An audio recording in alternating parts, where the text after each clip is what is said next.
Did you know Super Awesome Mix has an app? Go to the Apple App Store today and download Super Awesome Mix. It's free. You could start creating and sending your own digital mixtapes in just a few clicks. Also, there's links to our Instagram account and a link where you can follow your favorite podcast. Speaking of which,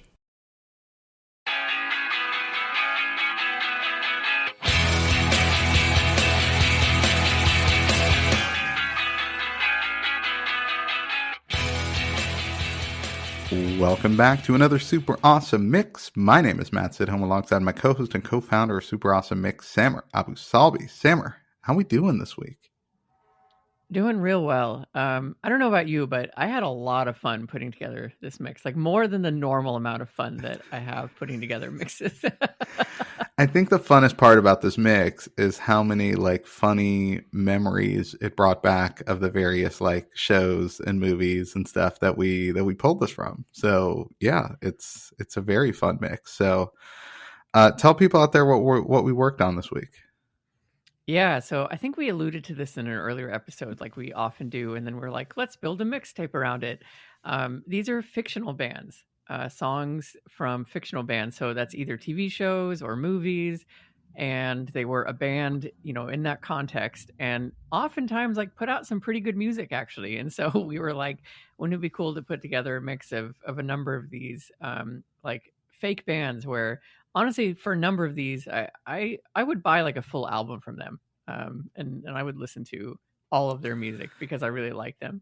Yeah, and a few of these folks did put out albums. Like we'll see, there's various levels of them, but yeah, some of them it was kind of it came and went, but it's just some great stuff on here. Really, really a lot of fun. So let's get into it.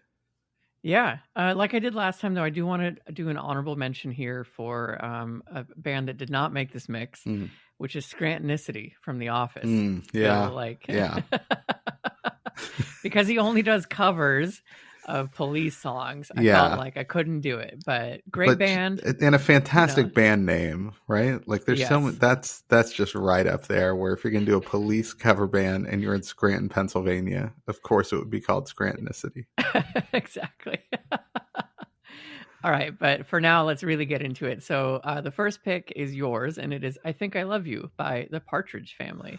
Yeah, the Partridge Family was a made-up band on TV. These were all actors, although they ended up putting out like a couple albums. They even got nominated for a Grammy for Best New Artist. That's amazing. I didn't know that they were fictional, to be honest. I was like, whoa, were they? So that was news to me. I guess because they had like a career. No, David Cassidy was kind of the big breakout star, but like Susan Day, who was in the band and on the show, like she was later on LA Law, if you recall that series on NBC. Yeah. Danny Bonaducci was like the cute kid on the show, and he turned into just a train wreck that's addicted to Red Bull.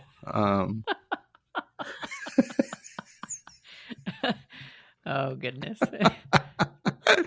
But the band was led by the mom of the Partridge Family, Shirley Jones. But I Think I Love You, this was actually like their debut single. And I think it's definitely of an era, right? Yes. And so unlike some of these other songs that we'll get to that are trying to replicate the era, this is just sort of reflecting what's out there. And it was kind of, hey, we're a family band and here's our first song. Okay, I Think I Love You. And it was David Cassidy singing. And I think the thing I like about this one, and that I think you might appreciate a little bit, is how it builds a little bit, right? Like lyrically and musically, there's a build here that I feel is right up your alley. Yeah, I agree. I really like this one. It's got like it's really catchy, is what I wrote, and what I feel about it.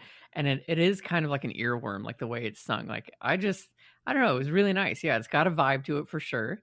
But you're right. I don't think it wasn't trying to be that. It just was that. And now we look at it as like a throwback vibe. In reality, it was just like you said, a snapshot of the time. So I really liked it, but it was fun for me to be like, kind of remember the Partridge Family, because that was a little bit ahead of my time. And so B, to be like, oh, I had no idea that it was actually like, it was a fake, not a fake band, but like a TV founded band, Yeah, purely based on television, not like these guys came together musically, but they did 100 episodes over 4 seasons. It's amazing. Now, if a show we've is on for 4 outlasted them. seasons, it's on. It's like, yeah, there's 4 seasons. It's 24 episodes, and it's like, Right. that sounds exhausting to go through. You know? I know.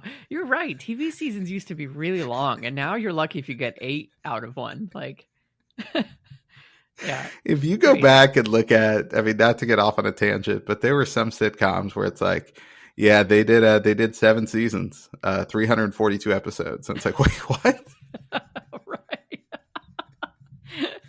Frasier on episode 9, Yeah. or sorry, 39. Oh my God. Of a single season. Yes. It's like, oh, it's too much. Crazy. It's too much Frasier. Crazy. Too much Frasier. All right. Well, this next one, I don't think we got too much of. Probably too little of. Okay. And I think I'm going to mess up the pronunciation of this one, but the title is "We Are Sex Bob-Omb" by Sex Bob-Omb from Scott Pilgrim versus the World. Yes, we are Sex Bob-Omb. Bob-Omb. Yeah, Bob-Omb. I love it where she kind of yells, actually, we are Sex Bob-Omb, and we're here to make you think about death and get sad and stuff. And then they click, they tap into the song, and then it's like this amazing punk song, like punk rock song. It's got like this shredding guitar. It's just like loud energy. The Bob-Ombs come from Mario. So the little walking bombs that will like run at you and explode. So I guess these are Sex Bob-Ombs. So I don't know what to do with that, but I love the name. Love the movie. Great film that I've watched a number of times. It's like just a really fun live action comic book, basically. And I just really love that they have this band and that they're just there to make you think about death and get sad and stuff. I think what I really appreciated about this is that obviously it's going to be professional and it's going to be rehearsed, right? But it still has to sound like a high school garage band. Yes. And I think that's really impressive that you can obviously like kind of nail like it's sounding good, but not sounding so good that it's like this can't really come from these 3 people. Yes, totally. I love that. Yeah, that's a really good point. Like it still has to have that kind of unrehearsed or not rehearsed enough feel to it. Because otherwise you're right. It's like, okay, these guys sound really good. Like, why aren't they touring? Yeah, exactly. Like, why isn't this high school band like a monster hit? Instead, it's like, yeah, this is listenable, but it's not that good. It's not that polished. And so kudos to the songwriters here and the musical directors who kind of made that happen. Absolutely. All right. Next track. Great movie. This had to be on our mix. So the song is Fever Dog by Stillwater. And of course, that's from Almost Famous. Yeah, I mean, Almost Famous, Cameron Crowe movie. And actually, it's Cameron Crowe and Ann Wilson of Heart who wrote this song. So he, you kind of, when you're writing a movie or a TV show about any kind of artist of some sort, right? Whether it's a musician or a comedian or like an actual artist, right? Like the output has to be believable, like believably good. So in Almost Famous, when it's like this super huge rock band, right? You kind of have to nail the song, right? Like their big song has to be like pretty strong so that you could say like, yeah, I can believe these guys are good. So it's like, it's awesome that not only did Cameron Crowe jump in on the lyrics, but he got Ann Wilson, and they really like did a lot for the music here to try to get it to a certain level.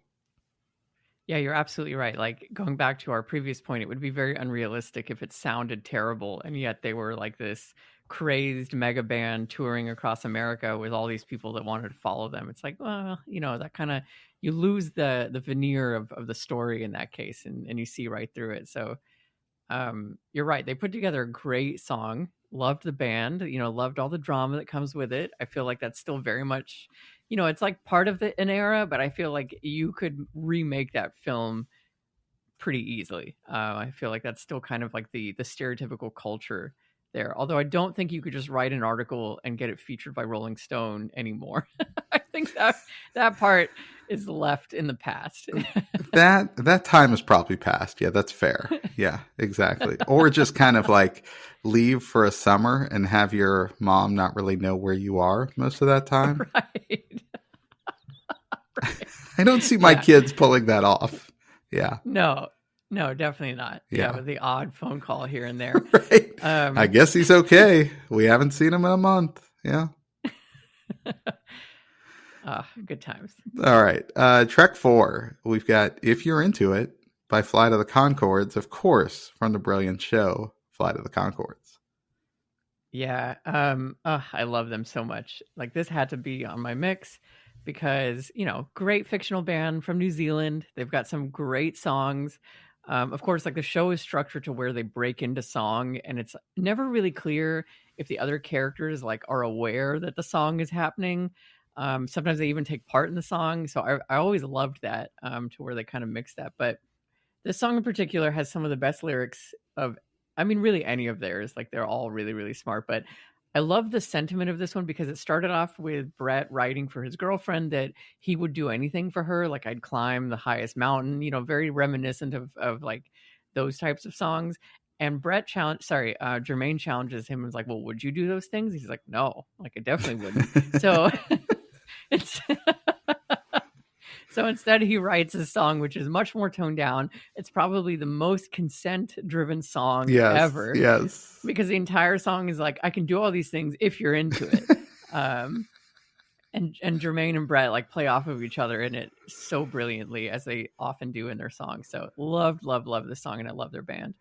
Well, and it's so funny, listening to this again and thinking back to think about how many songs are out there, like especially in the like R&B space, where it's just this guy telling this woman what he's going to do to her, right? Right. And they essentially write the same song, but they just add these 4 words, if you're into it.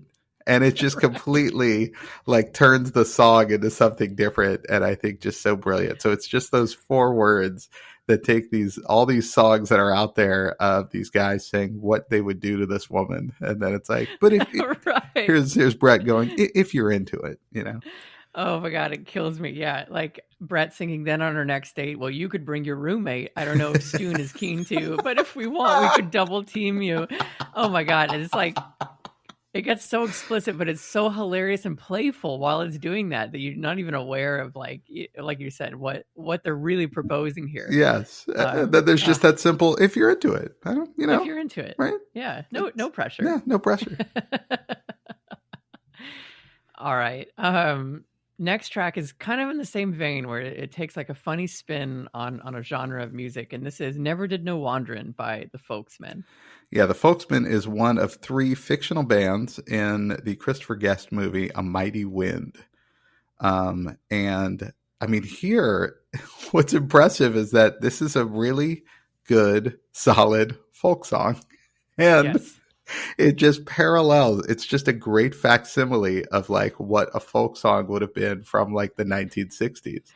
And so what's so impressive here is like, it's not overtly comical. It's just that you have these comic actors singing. I think it's like Michael McKean, Harry Shearer, I mean, and maybe Christopher Guest are the 3 Folksmen. And I mean, it's just so this is just well done. This is just a really well-crafted folk song. The only part that kind of makes me laugh is I think they describe their father as being from west of hell, which is a line that always makes me laugh. But yeah, just brilliantly done here. I think the comical part for me of what like the kind of subtlety of it is that the title is like Never Did Know Wanderin', and they are doing like a folk song about typically like you hear them about people who are wandering the country, roaming like the roads and always on the move. And here's someone who's like, yeah, like if I had done those things, that's probably would have been my experience, but I never did know Wanderin'. Right. So it's truly a song written about not doing the thing that most folk songs are written about doing, which I think is so brilliant. Yes. No, it's so good. And all the music in A Mighty Wind, I mean, that's one definitely check out because it's a really funny movie, but the music is so well done. Yeah, I'll definitely have to watch it. I love Christopher Guest films. All right, track 6, and this is one I did not know offhand, but really entertaining. This is Margerine by Sadgasm from The Simpsons. Yeah, specifically, there's an episode of The Simpsons where it's like that 90s episode. The show has been on for so long that like the story of how Homer and Marge met has like progressed through time. Like it used to be told going back to where they were in the 60s and then maybe in the 70s and 80s, and now like it reached a point where they were meeting in the 90s. And so they did this brilliant episode, one of my favorite like late Simpsons episodes, because it's really, really funny. But Homer basically joins or creates like the grunge sound in Seattle. Like he's kind of like a Kurt Cobain character. And he breaks up with Marge and he sings this song called Margerine. And his band's name is Sadgasm, which I also love. Great band name. And this is actually basically like a cover of Glycerine by Bush, which is like another great grungy sound band from that era. But I love it. Like it's so catchy, and I feel like if Sadgasm put out a full album, I totally would listen to it. I want the full experience here. You're right. It took me a second to match up to Bush's Glycerine, but Yes. yeah, it is. It's a really good facsimile of that, and just just really well done. And yeah, I agree. I would love to being more of a '90s, kind of. I kind of straddled the '80s and '90s, but yeah, I think I would love to hear a full album by Sadgasm. Yeah, sung by Homer, of course. Like he's got to be, yeah, he's got to be the lead on that. All right, track number 7, another one that definitely had to make the mix, and one we've covered before, actually, and it is Dance With Me Tonight by The Wonders. Yeah, The Wonders, of course, from the movie That Thing You Do, which is Tom Hanks's directorial debut. A lot of the music on this album was done by the late Adam Schlesinger from Fountains of Wayne. And they just, again, similar to how A Mighty Wind nailed the music of that era, so did this one. And this was a song I featured That Thing You Do before, as well as another song from the soundtrack. So this is the third song from The Wonders. First of all, really cool that they're able to kind of create sort of a whole album with these actors, which is neat. And like Almost Famous, you've got to nail the music if you're going to tell me this band is good. And they definitely do that. And for something written in the 1990s, trying to, recreate something from the 1950s, 1960s, this was really good. And it was kind of played during a montage where they're performing around the country. So a really fun song. I agree. Yeah, I love that they have an entire album. And you're right. Like they totally nailed that sound. And it is really impressive when you consider that like the writers set out to write a film, but then also had to write like and create a successful band and then an album for that band. So it's a lot of writing, and it's like a lot of different types of writing. So it's very impressive in that regard. But love The Wonders, the Onighters, if you will. That's right. And I love that film. It's one that I have definitely watched a number of times. All right, track 8. Now this is another one I'd forgotten about, so I'm so glad you pulled it up. You All Everybody by Drive Shaft from the TV show Lost. Yeah, like you hear that and you immediately, at least for me, I'm like, you all everybody. Just hearing Charlie sing that all the time in the show. Because he's trying to remind people who he is. Exactly. Yeah, which is never a good sign when you need to like replay kind of your one-hit wonder, if you will, to people that wasn't even maybe a one-hit wonder because people don't know who you are and what right, your band right. was. So maybe it wasn't even the one hit. But yes, Charlie, rest in peace, Charlie. Sorry, that's a spoiler for Lost, but the show's been out for 20 something years. All right. Relax. It's fine.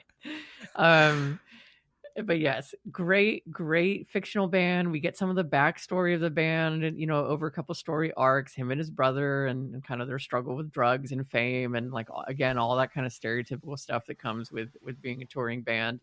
And this is their kind of lead single, if you will, their big hit, which honestly, like the lyrics make no sense. They make no sense to me. And I'm not sure the song would be popular, but maybe it is one of those ones that's like just popular enough to where they can get in trouble, but not so popular that everyone on that plane knew who they were. So maybe they nailed it in that regard. Well, I mean, let's see. Lost came out, mid 2000s or early 2000s? Early 2000s, I think. Yeah. So this would have been like a band from the, mid to late 90s. Maybe it could have fit in that era and been a hit. Yeah, that's true. Yeah, but you're right. Just re-listening to it, I'm like, I was more excited because you brought that back, and I hadn't thought about this band in so long. And then when I Yeah. listened to it, I was like, yeah, this is just okay. Yeah. It is. It is an okay song. This next song is more than okay, though. I think it's really good. And it's Let's Duet by John C. Reilly and Angela Correa. Yeah, John C. Reilly playing Dewey Cox in the movie Walk Hard, which was a takeoff of the Walk the Line movie, the Johnny Cash movie. And I mean, the movie is just so ridiculous and hilarious, and this song is just hysterical. In the movie, it's Jenna Fisher playing Darlene, who's kind of the June Carter to Dewey Cox's Johnny Cash, right? Yeah. And so Angela Correa is actually providing vocals on the recorded track. But I mean, this song is just so ridiculous. Just the opening line, "In my dreams, you're blowing me. Kisses." And so if you just look at the lyrics on paper, it's this very sweet song, right? Yes. But the way they sing it with the pauses are just hysterical. And it's just brilliant as a result. Yeah, the pauses like make it. My friend and I actually have a game where we will send a text that is like you hit send too early, and and it changes the meaning like dramatically. It's so great.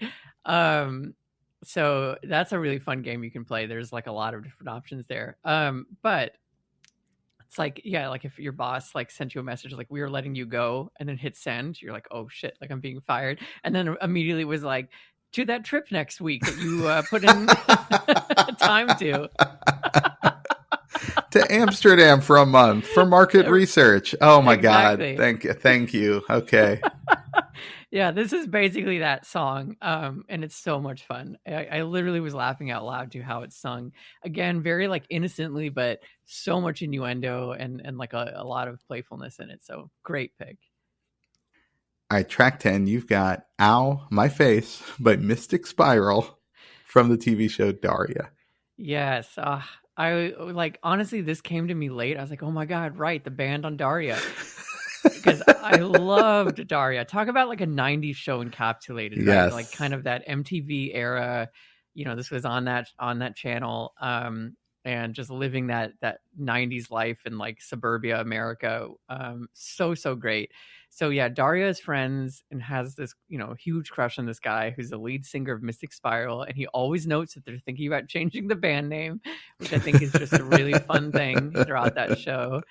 But you know what? This song kind of rocks. Like I think the lyrics are hilarious, and they could totally be lyrics that like a punk band like this would have, where he's like, "You're chopping off my nose to spite my face. Ow, my nose. Ow, my face. Ow, my nose." It's so catchy and it's so funny because it's absolutely in the style of a lot of that music. So really, really love it, and was happy to reminisce about this show. Yeah, I was not a like dedicated Daria watcher, so this one did not like immediately spring to mind, but I thought it was pretty good, right? And I did love the takeoff of the phrase "cutting off one's nose to spite one's face," right? It's like, yes, yeah, this is really well done. So yeah, I thought it was a really, really good offering, and love the throwback to the 90s with Daria. The last thing I'll shout out here is to the comment section in YouTube. You find some gold in there every now and then. And someone wrote that this is their go-to song when they have a sinus infection. It's like, ow, my nose, ow, my face, ow, my nose, on repeat, which I think is accurate. God, why doesn't some drug company license this song for a commercial? Like, wouldn't they really should. Yeah. Like some sinus medication? I don't know. SuperAwesomeMarketing.com. Oh, there it is. There it is. Yeah. Yep. Come on. All right. Track number 11, your last pick here. Another band I didn't realize was fictional in its roots. Amazing. And it's Big Bottom by Spinal Tap. Okay. Another Christopher Guest offering. I mean, you know what's in my wheelhouse. That guy's brilliant. But First of all, it sounds exactly like something from Deep Purple or some other Yeah. classic rock band. So Spinal Tap did a great job of recreating that classic rock sound. But again, they weren't that far removed. I mean, Spinal Tap came out, I think, in the 80s sometime, I feel like. So not that far removed from that time of a lot of these bands. Queen had a song called Fat Bottom Girls. So I think this was just a takeoff of that. Yeah. And everything, I mean, the lyrics are ridiculous, but they keep adding in this line, you know what I mean, even though there's no doubt based on the lyrics what they mean. But I love how they add that in there. And then it all leads up to this double entendre question of how could I leave this behind? Which I mean, I don't know. What can you say? I mean, it's just magical. So everybody should listen to Big Bottom. I was gonna call out that exact same line because it just makes you laugh so much. Brilliantly written, great parody of Fat Bottom Girls, but still like a great rock song with like a lot of synth elements thrown in there. Like I love it. Like, and I think that's part of why I thought this was like a legit band my whole life because people like talked about Spinal Tap, right? Like they did, yes. Yeah. No doubt. Spinal Tap has a lot of songs. They did the full album thing, just like some of the other movies we've talked about here. So yeah, not an easy task, but Christopher Guest shows up here twice. All right, your final pick, and I mean this was amazing. You picked Three Sad Virgins. This is from Saturday Night Live. And it features Pete Davidson and Taylor Swift. Yeah, like a little bit of a cheat because there's not really a fictional band here. Like, well, but it is, right? Like they're not making more music. These two. Right, exactly. Yeah, like Pete Davidson comes to them, wants to write a song, and so they form like a little bit of a mini band, let's say. But to get Taylor Swift on the track, when she appears, like the crowd loses it with reason because she delivers. And the whole premise of the song also just makes me laugh so much because it's basically Pete Davidson writing about, hanging out with these three dudes. But then it's like these three sad virgins and they keep cutting the track to be like, wait, are you writing about us? And it's like, no, totally fictional. It's not real at all. But then specifically calls them out and describes them. And the line that kills me is when he's like, that was my actual doctor. Oh my God, I love it. But seriously, shout out to Taylor because she nails her part. Like she makes a song so much better than and it was already really good, but she takes it to another level. I love it.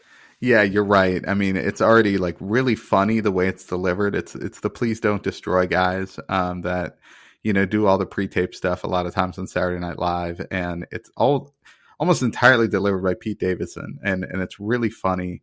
But then, when Taylor Swift comes in, I mean, just the pop from the crowd. I mean, you're right. They just lose their minds. But then she's really funny and kind of goes against type, which is always fun to see on that show. And it's just incredible. So I'm really glad you picked that one.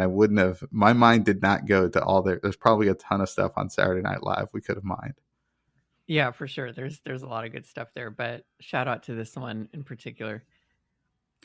All right, well, there you have it. Okay, another super awesome mix for your collection. This time, fictional bands from TV and movies. Samurai and I are not fictional. We are very much real. Okay, follow us everything at Super Awesome Mix, and we're going to get to work on our next mix. So for Samurai, this is Matt, and we'll see you next time.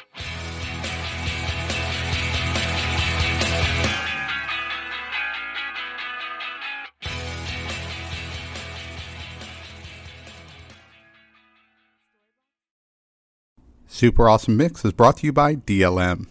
Make shopping easy with DLM, the one-stop shop for all your casual clothing needs. Shop DLMsupplyco.com and enter the promo code AWESOME at checkout to save 15% off your first purchase. That's DLMsupplyco.com.